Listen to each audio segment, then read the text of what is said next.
উনি তো ফটোকপি করে ফ্যামিলি কার্ড ছাপাইছে। বাটপাড়ির কি পরিমাণ একটা মানে লেভেল থাকে, ফ্যামিলি কার্ডের ফটোকপি করে ফেলছে, কম্পিউটারে টাইপ করছে ফ্যামিলি কার্ড লিখে নাম ঠিকানা বাপের নাম দেন এটাকে প্রিন্ট করছে, প্রিন্ট করে এটাকে ফটোকপি করে দিছে। বিএনপি সাবেক সাংগঠনিক সম্পাদক এবং সাবেক চেয়ারম্যানও ছিলেন, দেখেন উনি কি করছে, প্রকল্প না নিয়েই টাকা উঠাইয়া খাইয়া এবং ফেরতও দিছে কিছু টাকা, আবার কিছু টাকা ফেরত দিবে। মানে এটা মনে হচ্ছে ওই যে নিজের বাপের হচ্ছে খাজানা নিলাম দিয়ে গেলাম এরকম। এখন এভাবে তো চলতে পারে না। এখন এটা কতজন উনি ধরে রাখবে বলেন, এটা আমরা কতদিন ধরে রাখবো আমরা যদি সচেতন না হই?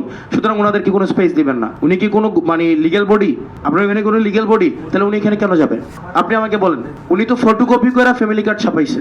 উনি ফটোকপি করছে না ফ্যামিলি কার্ডের, মানে বাটপাড়ির কি পরিমাণ একটা মানে লেভেল থাকে, উনি ফ্যামিলি কার্ডের ফটোকপি করে ফেলছে। টিসিবি কার্ড না, ওইটা ফ্যামিলি কার্ডও করছে। আপনার কাছে মনে এটা আসে নাই, উনি ফটোকপি করছে, বিতরণ হয় নাই। আর উনি কি করছে, ওই কাগজে মানে কম্পিউটারে টাইপ করছে ফ্যামিলি কার্ড লিখে নাম ঠিকানা বাপের নাম দেন এটাকে প্রিন্ট করছে, প্রিন্ট করে এটাকে ফটোকপি করে দিছে যে আসলে ইয়া দিবে। এবং এগুলো আমাকে ওই যে টিসিবি কার্ড ওগুলো আমার কাছে ওই দিন রিপোর্ট আসছে। এই লোকগুলাকে কেন আপনারা স্পেস দেন? বদনাম কার হয়? যেমন কালকে পত্রিকায় রিপোর্ট আসছে কি প্রকল্প না দিয়েই টাকা উঠাই ফেলছে, তো দুষ্ট আসছে আমার উপরে, মানে দুষ্ট আসছে আমার উপরে যে আমি প্রকল্প না দিয়ে হচ্ছে টাকা উঠাই ফেলতেছি। এটা আমার উপরে দোষ আসতেছে না? এই জন্য আপনারা ভাই আইনের বাইরে কোনো কাজ করবেন না।